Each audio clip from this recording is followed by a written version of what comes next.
When I was in high school and Kennedy was the president, there was a major fear of Russia.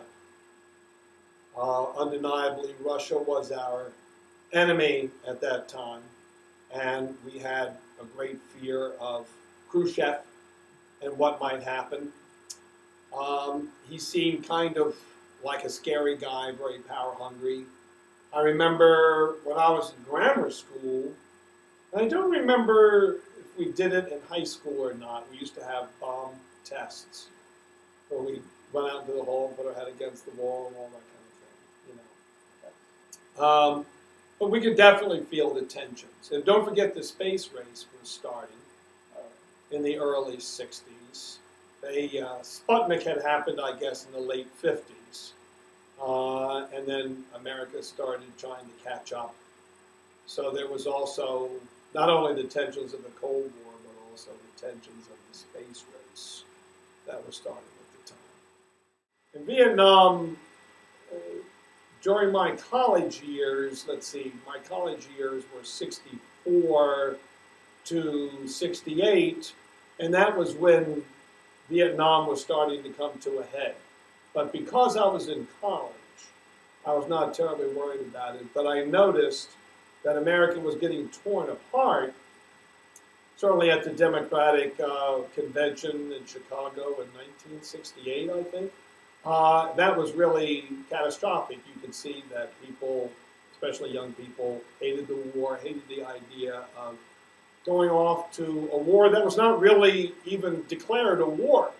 It was a conflict, okay? And it was really terrible. I mean, not only the hippies were out there throwing rocks against cars, but everybody else. So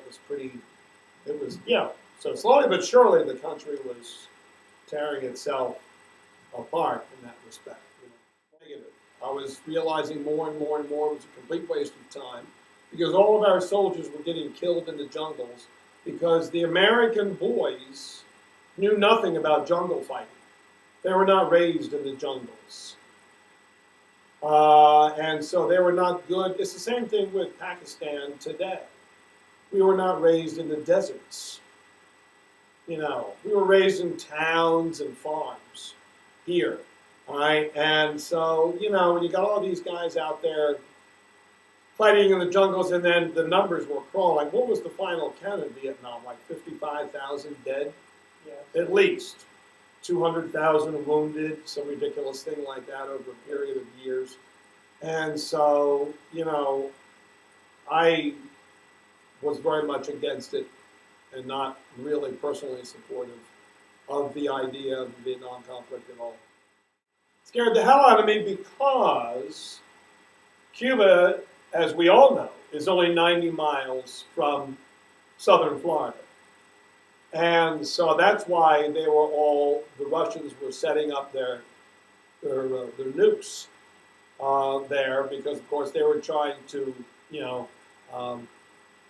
get Cuba on their side. And, of course, they were just using Cuba and Castro. And so they would set up all of their missiles there in the hopes of being able to reach us very easily since they might have had a problem reaching us from Russia.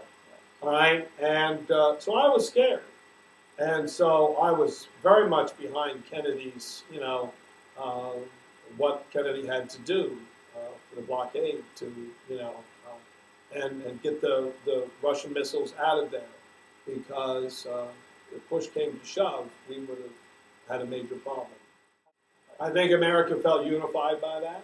I think we felt amazingly successful that we were ahead in the space race, and the first ones to land on the moon. Wow. I mean, some people even then were kind of making fun of it, thinking, oh, it's probably a whole hoax. It's probably being done in Hollywood. There's no real, Neil Armstrong jumping off the thing. But I think most people were behind it and believed it and were, rah, rah, this is really, fantastic. I certainly was very proud to be an American at that time. And very, very thrilled. It happened We walked on the moon at the end of my first year at Petty. So I was very thrilled that I had a job at that time that looked secure. And at the same time, we were getting ahead in the space races, so I felt very proud